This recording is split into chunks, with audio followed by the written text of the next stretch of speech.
प्रिय साथियों, स्वागत है आप लोगों का हमारे ये विज्ञान कक्षा 10वीं के चौथे भाग में।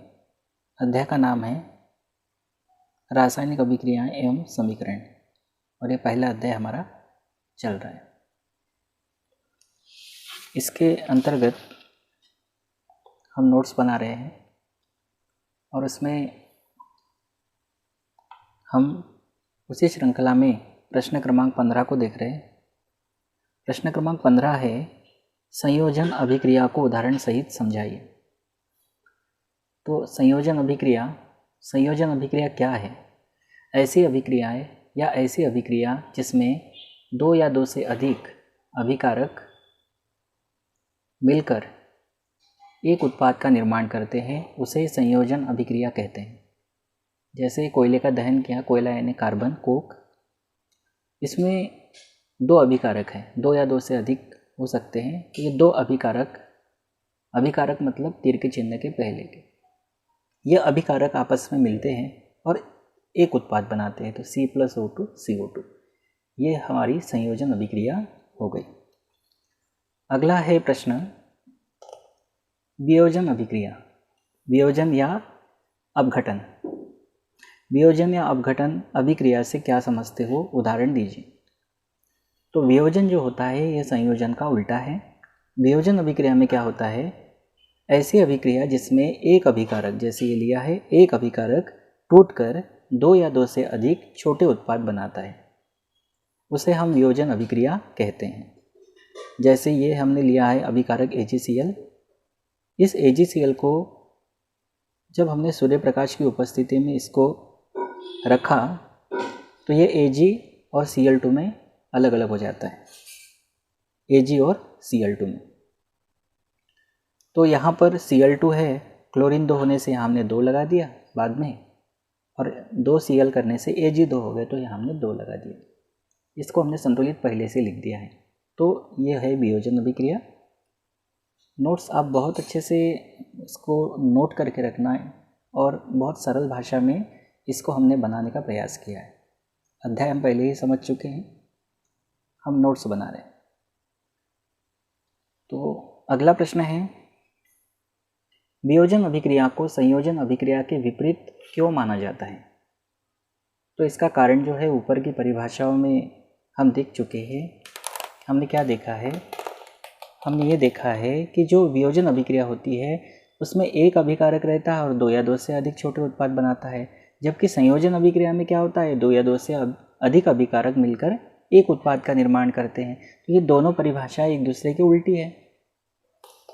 तो हम यही कह सकते हैं कि वियोजन अभिक्रिया में एक अभिकारक टूटकर दो या दो से अधिक छोटे उत्पाद बनाता है, जबकि संयोजन अभिक्रिया में दो या दो से अधिक अभिकारक मिलकर एक उत्पाद का निर्माण करता है। इसीलिए वियोजन अभिक्रिया को संयोजन अभिक्रिया के विपरीत कहा जाता है।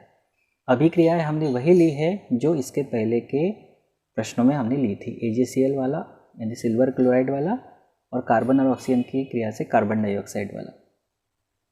तो ये इस तरह से भी प्रश्न पूछा जा सकता है।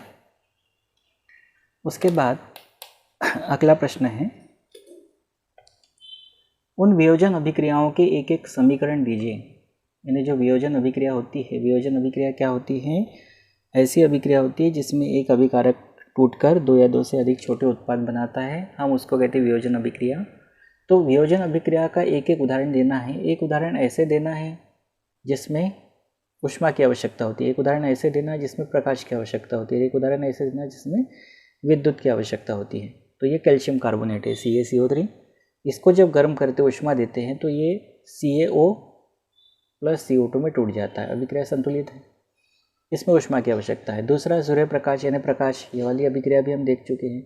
तीसरा है विद्युत वाला, इसमें हमने प्लास्टिक के मग वाला क्रियाकलाप इसमें हमने देखा था, और प्लास्टिक के मग में हमने जल लिया था और जल में 2-3 बूंदे जो है वो तनु H2SO4 की डाली थी, तो अम्लीकृत कर दिया था उसको। तो उस स्थिति में विद्युत 6 वोल्ट की बैटरी लगाई थी, विद्युत प्रवाहित की थी, तो हाइड्रोजन और ऑक्सीजन अलग अलग हो जाता है। इसको हमने संतुलित कर दिया है, हाइड्रोजन 2 है तो यहाँ 2 है, और ऑक्सीजन 1 है तो इसको आधा कर दिया है, जिससे कि यहाँ 2 से 2 कट के O बचेगा। तो ये 3 अभिक्रिया अलग अलग दी, इसमें ऊष्मा की आवश्यकता है, इसमें प्रकाश और इसमें विद्युत की आवश्यकता है। उसके बाद अगला प्रश्न है ऊष्माक्षेपी एवं ऊष्माशोषी अभिक्रिया किसे कहते हैं, उदाहरण देना है। तो नाम से ही समझ में आता है, ऊष्माक्षेपी यानी ऊष्मा का निकलना, ऊष्माशोषी यानी ऊष्मा का अवशोषण होना। तो जिस अभिक्रिया में ऊष्मा का उत्सर्जन होता है, उत्सर्जन यानी निकलती, उसे हम ऊष्माक्षेपी अभिक्रिया कहते हैं। जैसे ये है मेथेन का दहन कर रहे हैं ऑक्सीजन के साथ क्रिया, तो मेथेन का जब दहन करते हैं, मेथेन एक कार्बनिक यौगिक का हाइड्रोकार्बन है। और पिछले वीडियोज़ में मैं आपको बता चुका हूँ कि जब भी कोई हाइड्रोकार्बन होता है और उसका दहन होता है तो उससे 2 ही चीज़ें बनती हैं, हमेशा CO2 H2। और यहाँ पे साथ में प्लस करके उत्पाद की तरह प्लस है, मतलब निकलना। तो क्या निकल रही, ऊर्जा यानी ऊष्मा। ऊर्जा ऊष्मा का ही रूप है, या ऊष्मा ऊर्जा का ही एक रूप है। तो ये जो है प्लस करके इधर है ऊष्मा, मतलब निकल रही है, ठीक है। तो इस अभिक्रिया में ऊष्मा का क्या हो रहा है, उत्सर्जन हो रहा है, यानी बाहर निकल रही है, तो हम उसको कहेंगे ऊष्माक्षेपी अभिक्रिया।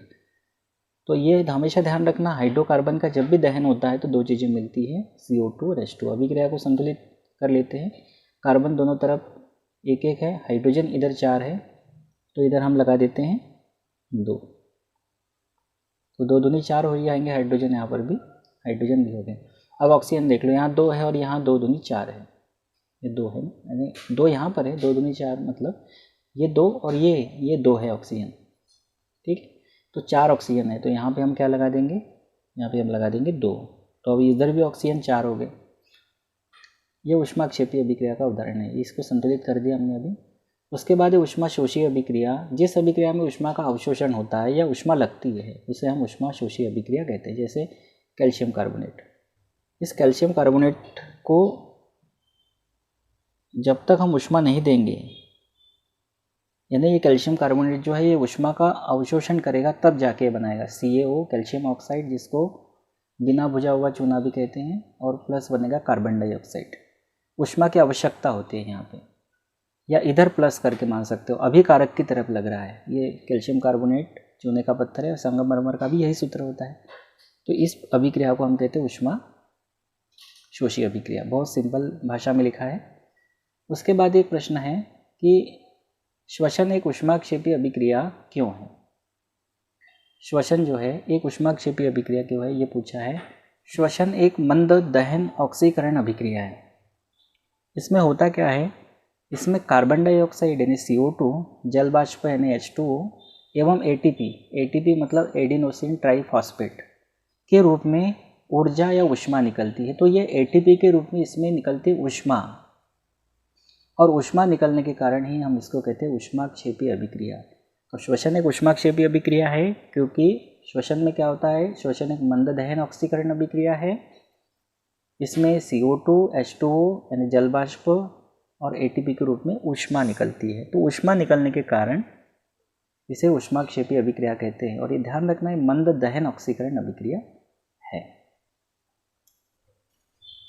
अगला प्रश्न है कि फेरस सल्फेट गर्म करते हैं। जब फेरस सल्फेट को गर्म करते हैं, FeSO4 फेरस सल्फेट गर्म करते हैं, ऊष्मा देते हैं, करने पर अपघटित होकर यानी टूटकर एक रंगहीन जलते गंधक, गंधक यानी सल्फर S, रंगहीन जलते गंधक, रंगहीन मतलब जिसका कोई रंग नहीं होगा, जलते गंधक किसी गंध वाली गैस निकालता है। कौन, फेरस सल्फेट निकालता है। कब निकालता है, जब उसको हम गर्म करते हैं। तो रासायनिक अभिक्रिया का समीकरण लिखना है कि ये जो हमने वाक्य लिखा है इसको अभिक्रिया के रूप में कैसे लिखे। तो फेरस सल्फेट लिया, इसको हमने गर्म किया यानी ऊष्मा दी, गर्म किया। तो आप ऐसा भी कर सकते हो, ये भी चिन्ह बना सकते थे, ऊष्मा शब्द की जगह हीट का चिन्ह है, त्रिभुज का बनाते हैं। तो इसको जब गर्म करते हैं फेरस सल्फेट को, तो यहाँ बनता है Fe2O3, इसको हेमेटाइट कहते हैं, Fe2O3 को, Fe2O3 plus SO2 sulphur dioxide और SO3 सल्फर ट्राइऑक्साइड। तो इसमें दोनों में है गंधक, और SO2 और SO3 दोनों गैसें हैं, इसलिए बोला जलते गंधक किसी, जलते गंधक के जैसी गंध वाली गैस निकलती। तो ये दोनों गैसें निकलती और इन दोनों में गंधक यानी सल्फर की गंध होती है, इसलिए ऐसा कहा गया था उसमें। तो ये अभिक्रिया होती है, हेमेटाइट बनता है सल्फर डाइऑक्साइड और सल्फर ट्राइऑक्साइड। तो ये अभिक्रिया संतुलित नहीं है, संतुलित करने के लिए Fe2 है ना, तो इसको 2 लगाना पड़ेगा इधर, अब Fe2 हो गए दोनों तरफ। सल्फ़र कितने हो गए, यहाँ सल्फ़र 2 हो गए, यहाँ सल्फ़र 2 है। ऑक्सीजन देख लो, 4 दूनी 8, 3 3 और 2 5 और 3 8। अब इस अभिक्रिया में देखो एक अभिकारक है और 2 से अधिक उत्पाद बन रहे हैं, यानी ये अभिक्रिया वियोजन अभिक्रिया का उदाहरण है। वियोजन अभिक्रिया की परिभाषा हमने देखी थी ना, उसका उदाहरण है। अगला प्रश्न है, बुझे हुए चूने के विलयन का उपयोग। बुझा हुआ चूना मतलब कैल्शियम हाइड्रोक्साइड, ये बुझा हुआ चूना। इस बुझे हुए चूने का जो विलयन है, इसका उपयोग दीवारों की सफेदी करने के लिए किया जाता है। क्यों? देखो, बुझा हुआ चूना यानी calcium hydroxide CaOH whole twice. ये बुझा हुआ चूना क्या करता है, वायुमंडल में जब अपन इस बुझे हुए चूने का उपयोग दीवारों की पुताई करते हैं, सफेदी करते हैं, तब ये वायुमंडल की कार्बन डाइऑक्साइड के साथ क्रिया करता है धीमी गति से, और क्रिया करके इनसे बनता है कैल्शियम कार्बोनेट। इन दोनों की क्रिया से, बुझा हुआ चूना और वायुमंडल की कार्बन डाइऑक्साइड, इससे बनता है कैल्शियम कार्बोनेट, और ये अभिक्रिया धीमी गति से होती। कैल्शियम कार्बोनेट बनता है और दीवार जो है उसके ऊपर कैल्शियम कार्बोनेट की एक परत बन जाती है इन दोनों की क्रिया से। और जब सफ़ेदी करते हैं तो सफ़ेदी करने के 2-3 दिन बाद कैल्शियम कार्बोनेट का निर्माण हो जाता है वहाँ पर, और इससे दीवारों पर चमक आ जाती है। तुरंत नहीं आती है, 2-3 दिन बाद आती है। तो इसीलिए बुझे हुए चूने का जो विलयन है, इसका उपयोग दीवारों की सफेदी करने के लिए किया जाता है, क्योंकि उसमें दीवारों में चमक आ जाती है। अभिक्रिया है ये। तो इसमें क्या हुआ है, ये जो Ca है और 2 ऑक्सीजन है, यहाँ 2 ऑक्सीजन है ना, 2 ऑक्सीजन है, तो एक ऑक्सीजन यही रहने Ca के साथ दे दो तो CaO और ये CO2, तो ये CaCO3 बन जाएगा। एक ऑक्सीजन बच गया और 2 हाइड्रोजन बच गए, ये जल बन जाएगा। तो इस तरह से ये ऐसा इस टाइप का प्रश्न भी आ सकता है। तो आज की प्रश्नोत्तरी यही तक, फिर अगली प्रश्नोत्तरी लेकर हम अगली वीडियो में ज़रूर आपके सामने आएंगे। लेकिन आप लोग इसको लिखने के साथ साथ ना याद भी करो, तैयार करो, और इन टॉपिक्स को समझने के लिए पुराने वीडियो ज़रूर देखो, और मेरे चैनल को सब्सक्राइब भी करो, लाइक भी करो, शेयर भी करो। Thank you.